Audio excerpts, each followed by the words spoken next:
Hello air signs, Gemini, Libra, Aquarius. Welcome back to my channel. Thanks for being here with me. Today we're going to be looking at what's going on with your current situation here. So anything that you're sort of facing right now, air signs, we'll have a look and see what's coming up and what the cards can tell us about your current situation. And potentially, this is obviously a love reading, so it's going to see what's keeping you and your person apart, or why there's potentially some faction or some differences going on between you and your special person. So if you do enjoy this reading, please feel free to leave a like and also to subscribe to the channel to join my growing YouTube fam. That would be very much appreciated. If you'd like access to extended readings, you will have to join the channel. So if you want membership with the channel, all you have to do is click the join button on the homepage and go from there. Otherwise, let's jump into this reading. So I have laid out a few cards. Essentially the underlying or the overall energy will be the 4 Rider-Waite cards, the advice for you in the middle, and then what's keeping you apart potentially here as well in terms of your differences here. So air signs, you have come up as the Queen of Swords.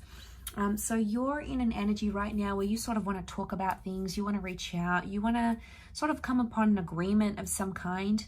I feel like I want to split it so I've split it from one side to another. So actually your side, air signs, King of Pentacles, Queen of Swords, and the 10 of Cups. So I feel like what's going on your side is that you are open and you're ready. You've sort of reached a certain stage in your love life where you're wanting more. And it happens, you know, it can surprise us even at times when we're like, okay, well, we want more, or I want this next step, or I want to be in this position, or, you know, we look upon, you know, when we're single, we see all these happy couples, and then when we're in a happy relationship, we see all these happy singles. Isn't that always the way? Anyway, so I see you right now, you've got that Taurian energy, so you've got the King of Pentacles. To see that Taurian energy, you want stability. So you've got stability, that want for stability, that yearning for stability is coming up for you now more than ever. Now, it's obviously going to mean different things to different people. For some of you, it's having the house, the white picket fence, settling down, having kids. For others, it's just like having someone to be there, have fun with, you know, connect with, go on date nights with, travel with. You know, there is that want for more love in whichever way you want it.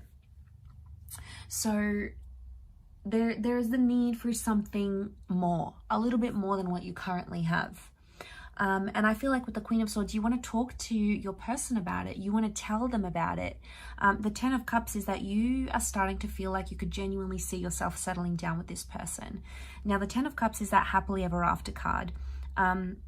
So you're starting to feel like you either want someone that is in your forever, or you're starting to realize the person that you're connecting to more and more as the days, the weeks, the months go by, the more you're starting to realize, okay, this is seriously someone I could settle down with. And you want to talk about it. You want to shout it from the rooftops. You want to tell everyone about it. But for some reason, you're not getting that same connection from your person, because your person is coming up as the Hangman, the Wheel of Fortune, and the 5 of Cups. So your person is potentially thinking about things not in maybe the healthiest of way. 5 of Cups, this person is either like not over an ex, or they're still dealing with some sort of loss in their life, and that's preventing them from moving forward with you. It's almost like you've met them or you're connecting with them at a very special time in their life where they may not necessarily be ready, because on their end of things, they're coming up as the Hangman. So for them, it's a bit like doom and gloom. I don't know if they feel suffocated. The thought of like settling down or being in a monogamous relationship, you know, maybe they haven't been in a relationship for so long and they're scared. They're fearful of these things because they don't know if that's something that they want. And I feel like that's why they're coming up with the Hangman, because they don't have their cards in order. You know, it's like they'll stall. They're stalling, like, oh, I haven't done this in my career, or I haven't traveled enough yet. They'll find these excuses, but the underlying issue here on their end is that they may not necessarily be ready. And I feel like they may still be dealing with a loss. If it's not that not being ready part, the 5 of Cups tells me they've lost something, or they're still mourning a previous connection. Now, this is more for those people that are connecting with someone who has recently ended something. And obviously they're still reminiscing about that person, they're still thinking about them, they're not in the right mind space. They might not be as emotionally available as you want them to be. With time though, and time does wondrous things, with time, with that Wheel of Fortune, they'll start to go through those stages of grief and start to become more accepting of what they've lost, like a previous relationship, for example. And they'll start to become more accepting of that. If you're willing to wait and be patient for this person, you will start to see those stages of grief change within them. And you'll start noticing an emotional availability that you maybe didn't see before.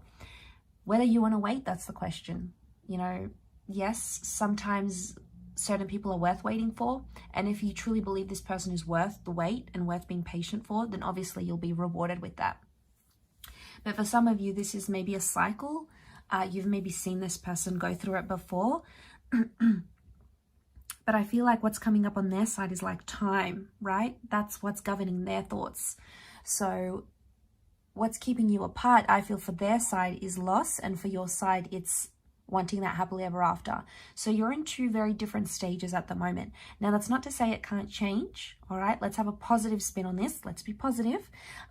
It's not to say it can't change, because it can, okay? People's emotions change, their wants, their needs change all the time, okay? We're human. It's only in our nature to be this way. But I feel with that Wheel of Fortune, they keep thinking about time. So I don't know if there's a pressure for time, or if they feel like time isn't on their side, or they don't have enough time. It may be that they're feeling they need more time, they need more space to do other things in their life. And that's what's sort of coming up for them. It's something about that time thing. The advice in the middle, it is the inner bond that draws one person to another, not words. So you really need to pay attention to the action that they're taking, because they can be saying anything like, yes, I want X, Y, and Z, but their actions not necessarily aligning with what they're saying. And words are very nice to hear and they're very pleasing, aren't they? But it's more, you have to watch this person's behavior. And I feel like if this bond is strong enough, you will actively see them do that hard work to come around and to sort of meet you halfway at least, or compromise, or try to get over that person, or try to eliminate. Like if they're still talking to their ex every night, obviously that's a red flag. If they're saying no to them, if they're not answering their calls, or they're blocking, or, you know, they're trying to be more open with what you want, that's a different story. That's when you're going to see that bond, that there's nothing like them showing you that bond that's going to say how strongly they truly feel of this connection. So it's not words. We have to pay attention to that bond and that inner connection. And if it's strong enough, you'll see it. If it's not, you might not see it right away. It might take a little bit more time, a little bit of a nudge, a little bit more patience and love. But in time, I think you will see. If the bond is there, you'll definitely see it, air signs. So I'm going to leave your reading there. Thank you again, everyone, for watching. So that was for Gemini, Libra, Aquarius. Don't forget to drop a like, hit the subscribe button, and also sign up for membership if you're wanting to join the channel. Otherwise, I'm sure we'll speak soon. So much love, and bye for now.